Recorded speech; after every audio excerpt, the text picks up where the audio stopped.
প্রিয় দর্শক, কথায় বলে যিনি কৃষ্ণ তিনিই কালী। তার প্রকৃত উদাহরণ পাওয়া যায় মাঘ মাসের রটন্তী কালী পূজার সময়। মাঘ মাসের মৌনী অমাবস্যার সময়ে মা কালীর যে রূপের পূজা করা হয় তাকে বলা হয় রটন্তী কালী পূজা। শ্রীকৃষ্ণ ও মা কালী এক হয়ে যায় এই পূজার সময়। তাই বলা হয় শ্রী শ্রী দেবীর রটন্তী যাত্রা। এই সময় শ্রী শ্রী মা ছিন্নমস্তা দেবী ও শ্রী শ্রী মা বগলা দেবীরও আবির্ভাব হয়। মাঘ মাসে রটন্তী কালী পূজা কেন করা হয়, এই পূজা করলে কি ফল লাভ হয় এবং এই বছর এই রটন্তী কালী পূজা ও মৌনী অমাবস্যা কবে কখন পড়েছে তার সম্পূর্ণ সময়সূচি এবং এই দিনটি কিভাবে পালন করা হয় এ বিষয়ে আজ বিস্তারিত আলোচনা করব। তো চলুন শুরু করা যাক। সনাতন হিন্দু ধর্মে দশম মহাবিদ্যার প্রথম দেবী হলেন মা কালিকা। তিনি বিভিন্ন রূপে এই ধরাধামে আবির্ভূত হন। কখনো তিনি শ্যামা, কখনো মা রক্ষাকালী, কখনো ছিন্নমস্তা রূপে। প্রতিটি অমাবস্যা তিথিই মা কালিকাকে সমর্পিত করা হয় এবং বিভিন্ন অমাবস্যায় মা কালীর বিভিন্ন রূপের পূজা করা হয়ে থাকে। কখনো ফলহারিণী, কখনো কৌশিকী, কখনো বা দক্ষিণা কালী রূপে এবং কখনো রটন্তী কালী রূপে পূজা করে থাকি। এই মাঘ মাসের চতুর্দশী অমাবস্যায় মা কালীর যে রূপের পূজা করা হয় এই রূপকে বলা হয় রটন্তী কালী। মূলত রটন্তী শব্দটি এসেছে রটনা থেকে, যার অর্থ প্রচার হওয়া। পুরাণ অনুসারে এই বিশেষ দিনে দেবীর মহিমা চারিদিকে রটে যায়, অর্থাৎ ছড়িয়ে পড়ে। এই দিনেই দেবী পার্বতী তার সহযোগীদের খিদে নিবারণের জন্য নিজের মস্তক ছিন্ন করে রক্ত 3টি ধারায় প্রবাহ করেন। অর্থাৎ এই দিন থেকেই দেবী ছিন্নমস্তার রূপ ধারণ করেন এবং তারপর থেকেই দেবী ছিন্নমস্তার পূজা করা হয়ে থাকে। এই দেবী ছিন্নমস্তার সাথে শ্রীকৃষ্ণের যে যোগ রয়েছে তা জানতে পারি দাপর যুগ থেকে।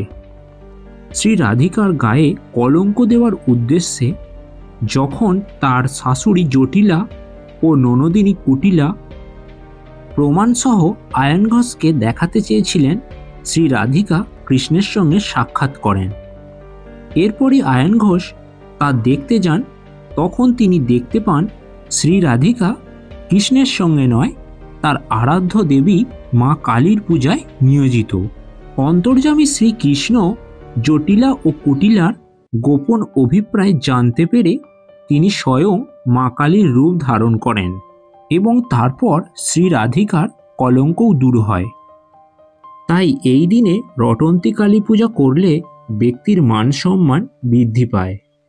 বলা হয় দাম্পত্য জীবনে যারা অসুখী তারাও এই বিশেষ দিনে মায়ের আরাধনা করলে সফলতা পাবেন।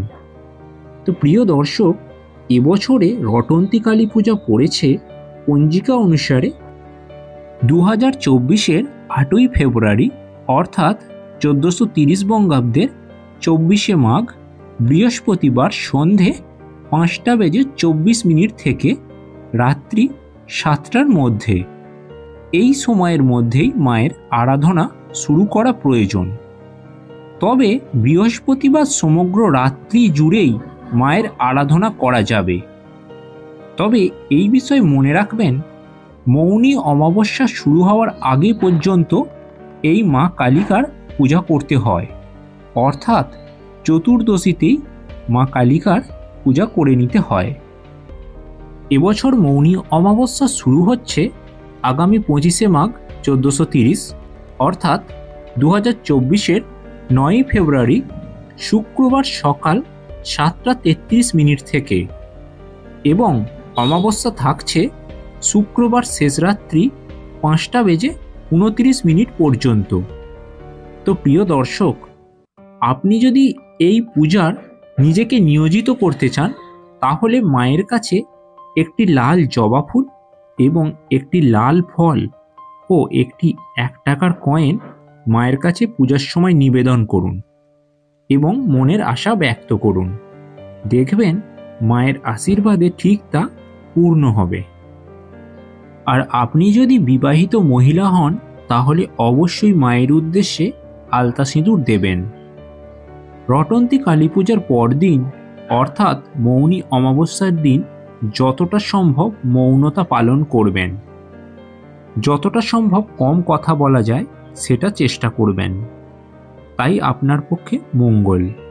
নিজের কথার উপর সবসময় নিয়ন্ত্রণ রাখবেন, কাউকে কোনো কটু কথা বা খারাপ কথা বলবেন না। তো প্রিয় দর্শক, আজকের পর্বের আলোচনা এখানেই শেষ করলাম। ভিডিওটি আপনাদের ভালো লাগলে অবশ্যই লাইক, শেয়ার, কমেন্ট করবেন। আর চ্যানেলে যদি নতুন হয়ে থাকেন তো চ্যানেলটি সাবস্ক্রাইব করে রাখুন।